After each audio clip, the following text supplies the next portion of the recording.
Hello, hello, hello.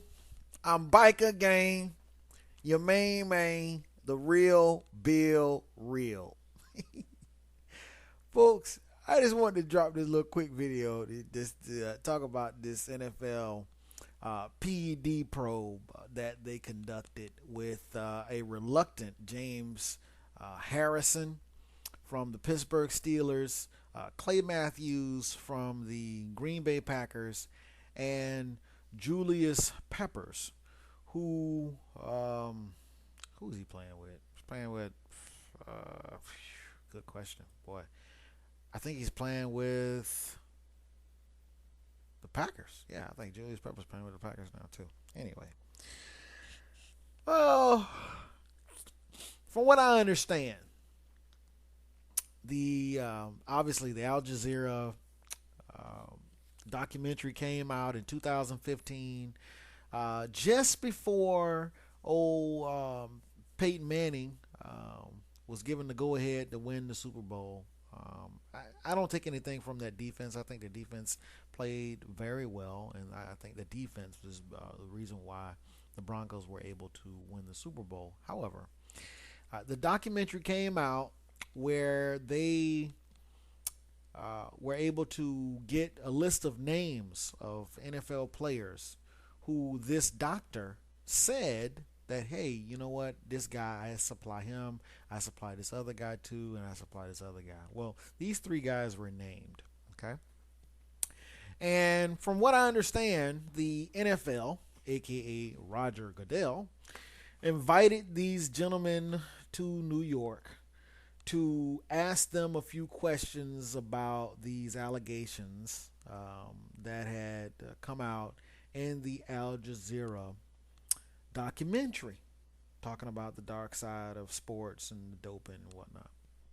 Well, Mr. James Harrison, he tweeted out something that says, see there, you thought I was guilty. See, I wear my father's last name, and I've been clean since the day I started, and all this other kind of crap. So, the question that I have, which is the question that I posed before, why would a grown man who has nothing to gain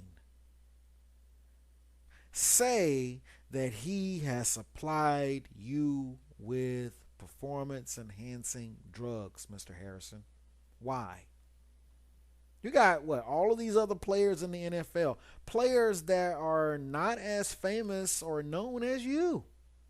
Why wouldn't he just say those guys? Why would he call you out by name? Why would he call Clay Matthews out by name? Why would he call out Julius Peppers by name? Why? This is the first question. But I'm bringing this up to say that the NFL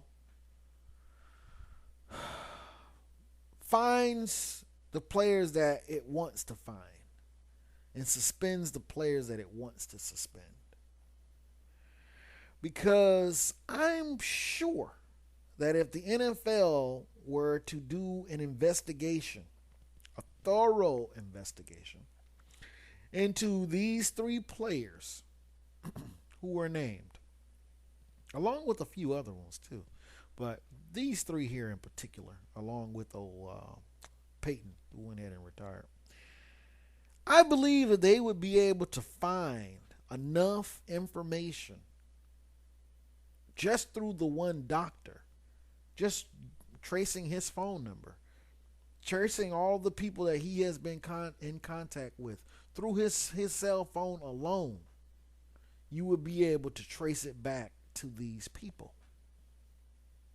So I think that these players, these three players here, for them to deny it, I think is them attempting to save face.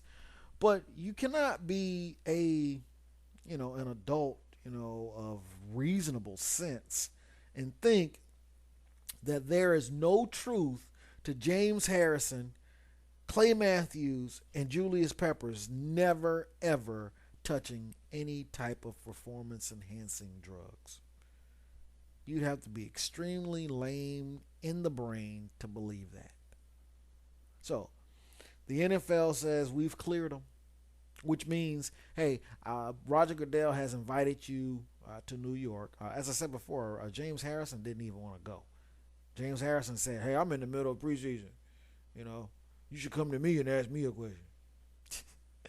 Sorry, young man, it doesn't work like that. But anyway, so he had them to come up, obviously on different days or, at different times and come into the office and, shake his hand. And he asked them the question, hey, have you ever done any PEDs or, did you ever have any contact with this doctor who's alleging this? And they were like, they did the Eddie Murphy. No, it wasn't me. Wasn't me. No, it wasn't me. No. It was the other Clay Matthews. No, it was that other James Harrison. No, it was the other Julius Peppers, not me. Okay? And Goodell, being the type of commissioner that he is, he says, oh, I thought not. Because I know you're a good guy. You never do that. You never break the rules. Hey, and you never get injured, and you never have any problems recuperating. I know you. You're a pro. And you would never have any need for any of this stuff that would make you super fast, super strong. No. You guys are not at the top of your game. Not at all. This is for these guys attempting to get to your spot. You guys have already, got it done with all your bench pressing and all of your calisthenics and, your great work ethic. I know that you guys would never take these. All right. Thanks for coming. All right. See you later. This is the extent of the being cleared from the NFL probe. This is what they want the public to believe. Now I know a lot of people might be saying, I don't really give a crap if they took the steroids or not, or if they're juicing right now or not. But I'm saying this because they suspended Quan Alexander for the last 4 games of the season. As you guys know, I am a Buccaneers fan. And it greatly affected the Buccaneers' ability to play the kind of defense that they needed to play. Meanwhile, these jokers, who all play defense, were implicated in a documentary that says, hey, look, I sell steroids to these guys here. All right, these guys are some of my customers. They're looking for all kinds of products, And they were given freaking a year, a year to clean that piss up, a year to take whatever they needed to take. Advance notice. Hey, we need you to come here and drop P for us. They were given all kinds of time to get their lies straight. I just wanted to show you guys how it's not fair. But if you want to believe that James Harrison, Clay Matthews, and Julius Peppers never juiced, I have some swampland to sell you. Yeah, just right next to Santa Claus property. I got something for you. All right, so just holler at me and I can set that up for you with my realtor. We can drop the paperwork for you. Don't believe the lies, folks. That's my video. I'll talk to you later. Peace.